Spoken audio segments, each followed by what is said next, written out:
अथोपमान परिच्छेद। क्या हंस रहे हो? तो बदल देंगे, अलग कर देंगे। लोग क्या क्या करते, हम तो इतना ही कर रहे, इसमें हंसने की क्या बात है? देखो वो तो अथोपमान परिच्छेद। अथ टीका में देख लीजिए, अथ क्रम प्राप्तम उपमान निरूपणम प्रति जानीते। इसके अनंतर क्रम से प्राप्त जो उपमान का निरूपण, उसकी प्रतिज्ञा कर रहे। प्रतिज्ञा करने से क्या होगा कि सामने वाले जो है एकदम ध्यान से सुनने लगेगा कि नया प्रसंग आ गया, थोड़ा जो है ध्यान दो। पुराना वाला थोड़ा कठिन पड़ रहा था, एकदम लूज हो गए थे।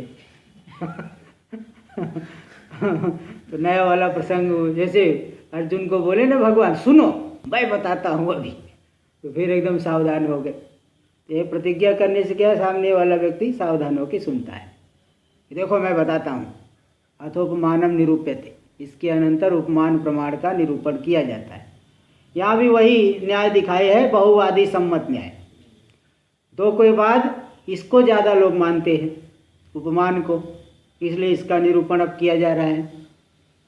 ये देखो वैशेषिक उपमान को नहीं मानता, शब्द को भी नहीं मानता हो, और फिर आगे कुछ लोग ये उपमान को मानेंगे, बहुत से लोग। इसलिए इसके अनंतर उपमान परिच्छेद का निरूपण, यद्यपि सांख्य वाले नहीं मानते, सांख्य लोग, सांख्यवादी लोग उपमान को नहीं मानते, प्रत्यक्ष अनुमान और शब्द प्रमाण, लेकिन बहुत से लोग उपमान को मानते हैं। और एक बात समझ लेना कि उपमान जो होता है वस्तु बोधक नहीं होता, बल्कि शक्ति ग्राहक होता है। अब इसी प्रसंग पे क्या श्लोक है वो, शक्तिग्रहम व्याकरणोपमान, नहीं उपमानम नहीं, शक्तिग्रहम व्याकरणोपमान कोशाप्त वाक्याद व्यवहारतस्य वाक्य से शेषाद विवृतेर वदंती सान्निध्यत सिद्ध पदस्य वृद्धाः। शक्तिग्रहम, शक्तिग्रह के इतने हेतु है। शक्तिग्रह मतलब, शक्ति मतलब पद पदार्थ का संबंध, इस पद का यह अर्थ है। जैसे किसी ने सुन के रखा है कि नील गाय होती है, लेकिन वो देखा नहीं है, शब्द और अर्थ का संबंध ग्रहण नहीं किया है कि होता क्या है वो मतलब नील गाय कौन है। तो वो जो है गया जंगल में, अब यही दिखाएंगे, वो तो हर जगह आया है, पूछा गया तो ये सब बताएंगे। तो मतलब क्या है, सामने देखेगा ना, उपमान करके जान लेगा, तो वो यही है, नील गवय यही है, ये सब दिखाएंगे यहाँ भी। लेकिन यहाँ थोड़ा अलग है, वहाँ तो न्याय में तो क्या है, गवयो गवय पदवाच्य, हाँ उसमें ये शक्तिग्रह होगा, गवयो गवय पदवाच्य, गवयत्वावच्छिन्न विशेषक गवय पदवाच्य, तो प्रकारक उपमिति ये फलक, उपमिति ये फल होगी। लेकिन यहाँ अलग है, यहाँ थोड़ा सा अलग दिखाएंगे। तो मतलब है कि उपमान प्रमाण वस्तु का बोधक नहीं, बल्कि शक्ति का ग्राहक है ना, शक्ति ग्रहण कराता है। देखिए तत्र सादृश्य प्रमाकरणम उपमान, तत्र यानी उपमान का निरूपण प्राप्त होने पर सादृश्य प्रमा का जो करण है उसे कहते हैं उपमान। सादृश्य प्रमा, सादृश्य का प्रमा यथार्थ ज्ञान, उसका जो करण बने उसे कहते उपमान। तथा ही जैसे कि निदर्शन देखिए, दृष्टांत, नगरेषु दृष्ट गोपिंडस्य, नगर में जिसने गोपिंड को देखा है। चलो भाई, दृष्ट गोपिंडस्य का विग्रह बोल दीजिए, दृष्ट गोपिंडस्य। दृष्टम गोपिंडम यस। हाँ हाँ, आधा हिंदी बोलोगे आधा संस्कृत बोलोगे क्या वहाँ? दृष्ट गोपिंडम यस, गोपिंड ये न पुरुषेण, कौन सा समास हुआ? हाँ, अतद्गुण संविज्ञान बहुव्रीहि समास। बहुव्रीहि तो बहुत है, अतद्गुण, हाँ वह उसमें उस प्रकार से दो ही है, ठीक है। तो वही मतलब बहुत मतलब दो, हाँ न एक इत्यनेक। तो बहुव्रीहि तो दो हो गए, तद्गुण संविज्ञान अतद्गुण संविज्ञान, यहाँ अतद्गुण संविज्ञान। ये नहीं पुरुष से आएगा थोड़ी, इसके साथ में नगर आएगा। दृष्ट गोपिंड येन पुरुषेण, सपुरुष दृष्ट को गोपिंड, नगर में रहने वाला है, गो को देखा है, गोपिंड को देखा है, गो व्यक्ति को देखा है। ऐसा जो पुरुष वनम गतस्य, वन में गया हुआ है, तो गवय इंद्रिय सन्निकर्षे सति, गवय के साथ इंद्रिय का सन्निकर्ष हुआ। तो ऐसा ऐसा होने पर अब देखो यहाँ कोई पूछा उछा नहीं कि कैसा है गवय, है ना, पूछा नहीं है। तो गया देखा, गोपिंड देखा, लेकिन वहाँ पे गया जंगल में तो गवय दिखाई पड़ा। तो गवय इंद्रिय सन्निकर्षे सति भवति प्रतीति, उसको प्रतीति होती। क्या प्रतीति होती? अयम पिंडो गो सदृशः, यह पिंड गो के जैसा है, गो के समान है, ये प्रतीति होती है। तद अनंतरम भवति निश्चय, इसके बाद क्या निश्चय होता है? अनेन सदृशी मदीया गौरीति, इसके जैसी मेरी गाय है, यही है उपमिति। देखो ये देखो करण बनेगा, हाँ, अयम पिंड गो सदृश, तो जो है ये गो प्रतियोगिक सादृश्य ज्ञान, गवय अनुयोगिक गो प्रतियोगिक सादृश्य ज्ञान पहले हुआ। एक गो के जैसा है तो गो प्रतियोगिक सादृश्य ज्ञान, गाय के जैसी है यह पिंड, तो गो प्रतियोगिक सादृश्य ज्ञान हुआ, यह करण बनेगा। और फिर गवय प्रतियोगिक सादृश्य ज्ञान कहाँ होगा? गो में, किसके जैसी ही मेरी गाय है, यह होगा, यह होगी उपमिति। देखो तदनंतरम भवति निश्चय अनेन सदृशी मदीया गौरीति, इसके जैसी मेरी गाय है। हाँ इति तत्र अन्वय व्यतिरेकाभ्याम गवयनिष्ठ गो सादृश्य ज्ञानम करणम, गोनिष्ठ गवय सादृश्य ज्ञानम फलम। देखो ये क्या है कि गवयनिष्ठ गो सादृश्य ज्ञान जो देखा ना, गवय में सामने क्या देखा? जंगल में गवय को देखा, उसके सामने क्या है? गवय, और क्या बोलेगा? ये मेरी गाय जैसी है। यानी गो का सादृश्य कहाँ मालूम पड़ रहा है? गवय में, नील गाय में। तो गवय निष्ठ गो सादृश्य ज्ञान पहले हुआ, फिर क्या उसे अनुभव होगा? इसके जैसी ही मेरी गाय है।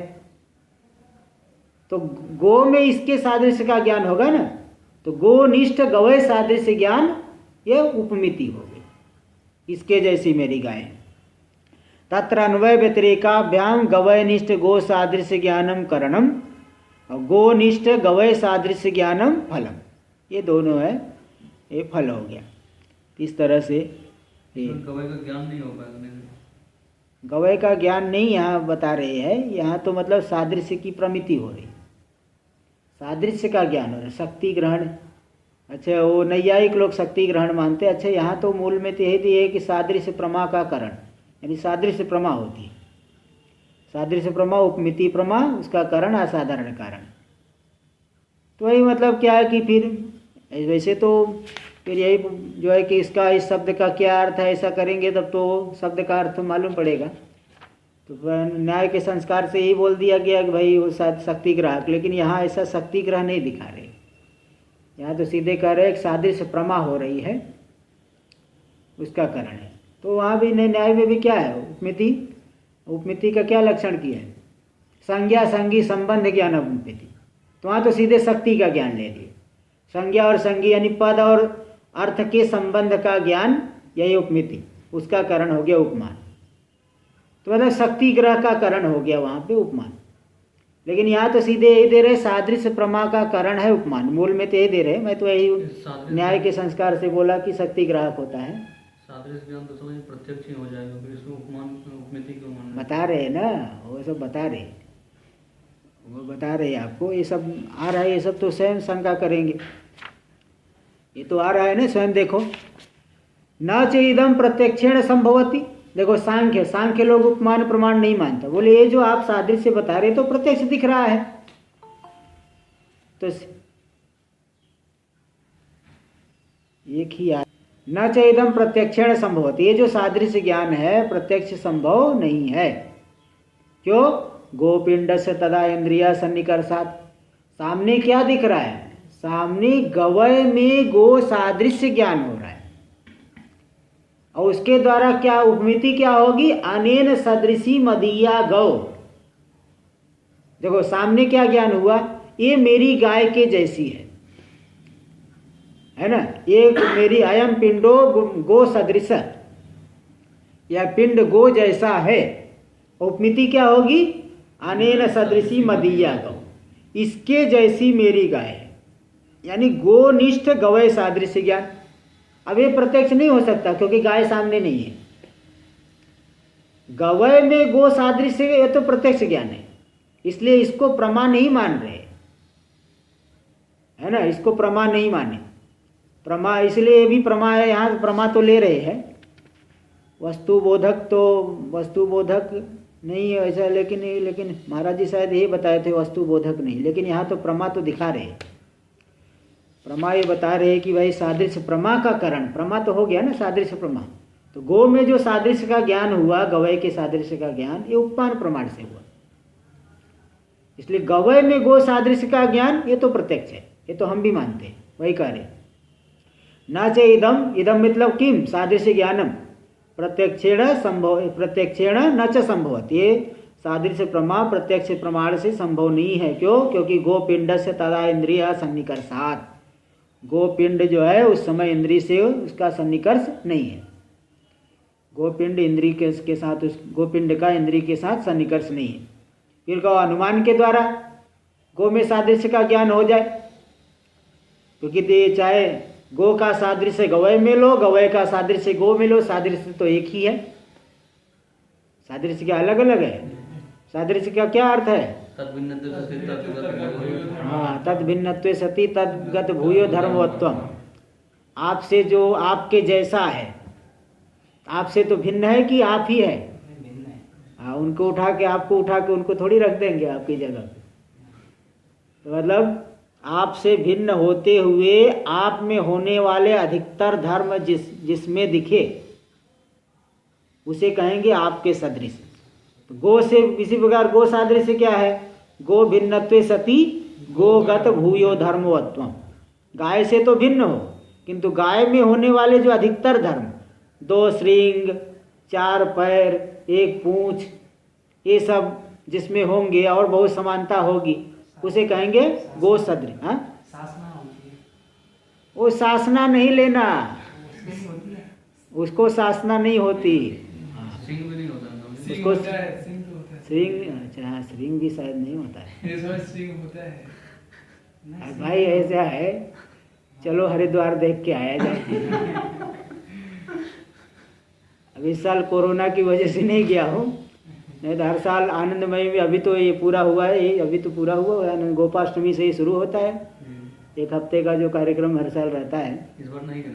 इस बार कहाँ गया? आप लोगों की छत्र छाया में पड़ा हूँ। दिखाई नहीं पड़ रहा हूँ क्या? बोल रहे कहा नहीं गए क्या?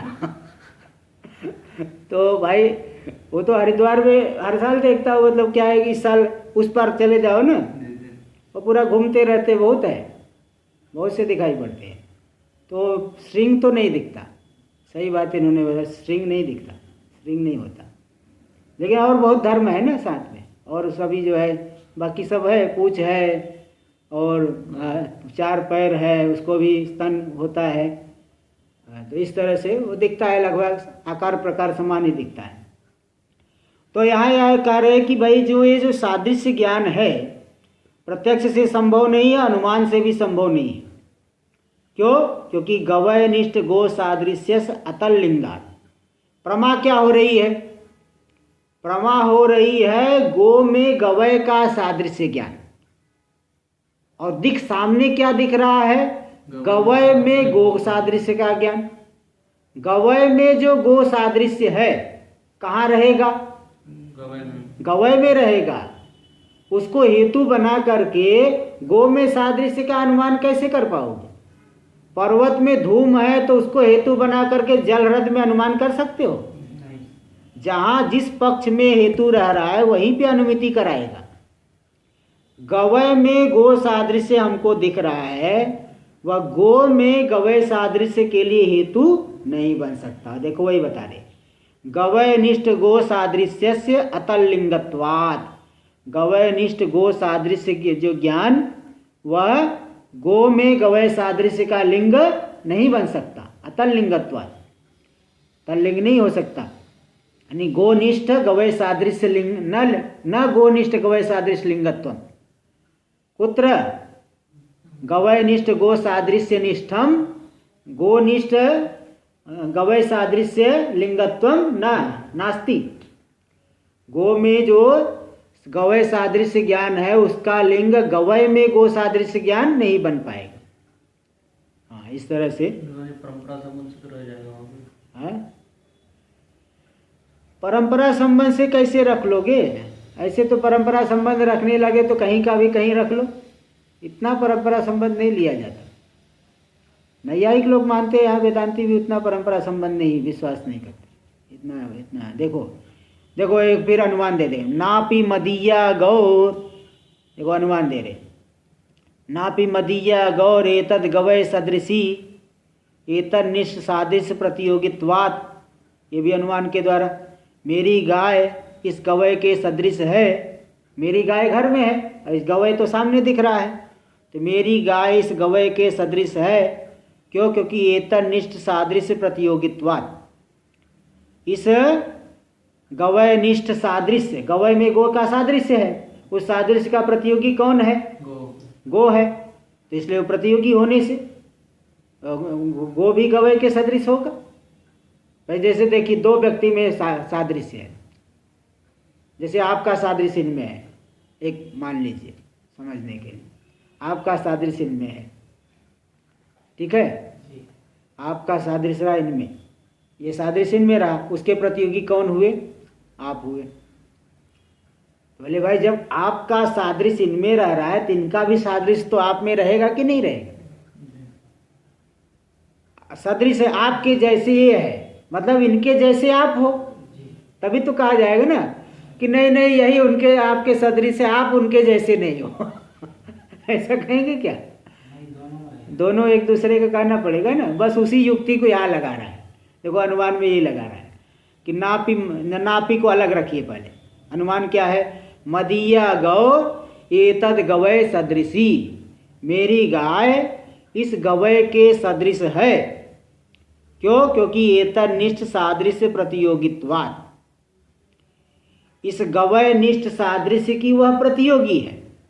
बोले ऐसा होने से क्या हो गया? गवय निष्ठ सादृश्य की प्रतियोगी होने से मेरी गाय इसके सदृश कैसे होगी? भाई इसमें रहने वाले सादृश्य का प्रतियोगी आप है ना, आपका मतलब आपका सादृश्य इसमें है, तो इनका सादृश्य आप में क्यों रहेगा? तो बता रहे देखो एक व्याप्ति है, यो यदगत सादृश्य प्रतियोगी स तत्सदृश, जो जिसमें रहने वाला सादृश्य का प्रतियोगी है, स तत्सदृश, सत्सदृश नहीं तत्सदृश, आप में ठीक होगा। जैसे देखिए यह पहले यद से लीजिए गो, हाँ, अथवा जैसे दो घट ले लीजिए, एक घट, प्रथम घट द्वितीय घट, प्रथम घट द्वितीय घट निष्ठ सादृश्य का प्रतियोगी है ना, प्रथम घट द्वितीय घट निष्ठ सादृश्य का प्रतियोगी है, इसलिए द्वितीय घट भी प्रथम घट से सदृश होगा कि नहीं? प्रथम घट रहा सादृश्य का प्रतियोगी द्वितीय घट, यानी प्रथम घट का सादृश्य रहा द्वितीय घट में, तो द्वितीय घट का भी सादृश्य प्रथम घट में रहेगा, क्योंकि जो जिसमें रहने वाला, यानी द्वितीय घट में रहने वाला सादृश्य का प्रतियोगी हुआ प्रथम घट, तो वह द्वितीय घट भी प्रथम घट के क्या होगा? सदृश है, सदृश होगा। हाँ, तो इस तरह मतलब क्या है इसका परस्पर, यानी कि जो दूसरे वाले में रहने वाले सादृश्य का प्रतियोगी होगा, तो इस तरह से घटाना, जैसे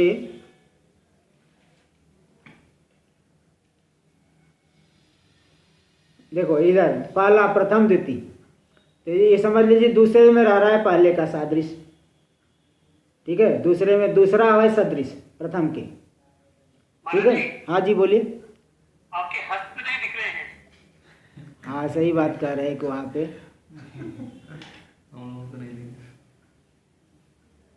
ऐसा है कि आप लोग को दिखाने की कोशिश में इनको भी नहीं दिख रहा है। चलो ऐसा ले लीजिए, प्रथम और द्वितीय लीजिए, प्रथम घट द्वितीय घट, तो प्रथम का सादृश्य रह रहा है द्वितीय में, तो सदृश कौन हुआ? सदृश प्रथम नहीं हुआ, द्वितीय हुआ। सादृश सदृश, देखो सादृश जहां रहे उसे कहेंगे सदृश, और प्रथम तो हुआ प्रतियोगी।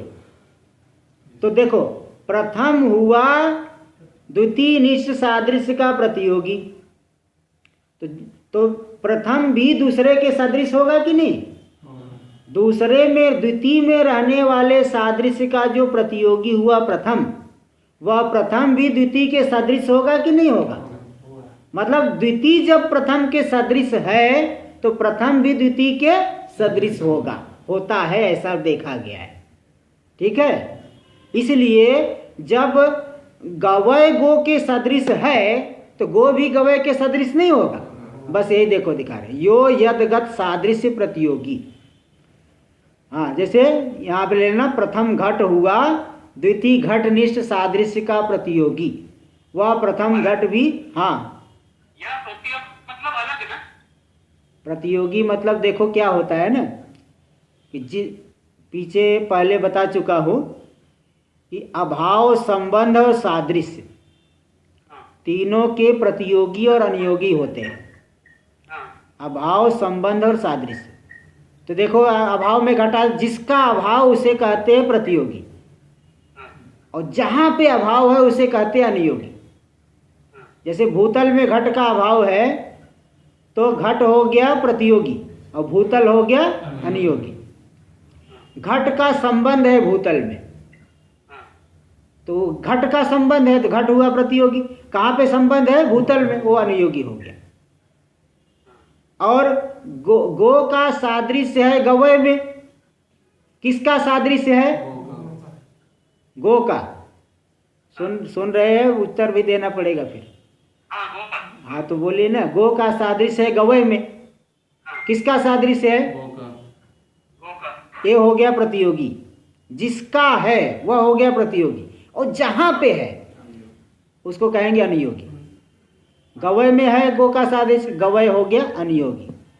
तो एक ही नियम हर जगह, यस्य अभाव स प्रतियोगी यत्र अभाव स अनुयोगी, यस्य सादृश्यम स प्रतियोगी यत्र सादृश्यम स अनुयोगी। तो प्रतियोगी, सादृश्य का प्रतियोगी मतलब जिसका सादृश्य है। तो जो जिसके सादृश्य का प्रतियोगी है, जैसे प्रथम घट द्वितीय घट निष्ठ सादृश्य का प्रतियोगी है, तो वह प्रथम घट भी द्वितीय घट सदृश होगा कि नहीं?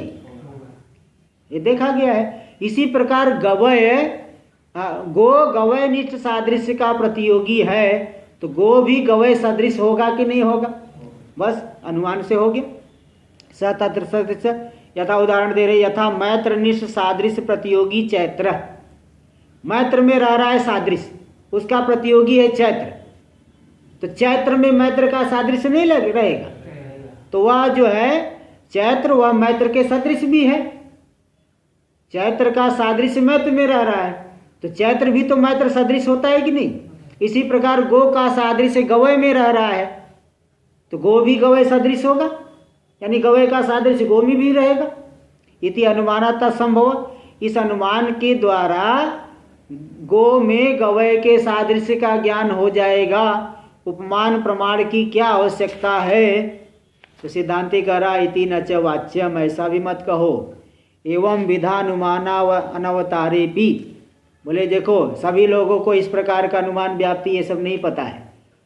इस प्रकार का अनुमान का अवतार नहीं होने पर भी अनेन सदृशी मदीसी मदीया गौ इति प्रतीतेर अनुभव सिद्धत्वात्, इसके जैसी मेरी गाय है ऐसी प्रतीति तो अनुभव बहुत जगह देखा गया। वो अरे देखो मेरा कुत्ता भी इसके जैसा ही है, ऐसा बहुत बोलते हैं ना, मेरा कुत्ता भी ऐसे ही है। कहीं गए वहाँ बोले हमारे यहाँ भी ऐसा एक गार्डन है, बगीचा है, हमारे यहाँ भी ऐसा है। तो ये सब इतना व्याप्ति घटाते हैं क्या?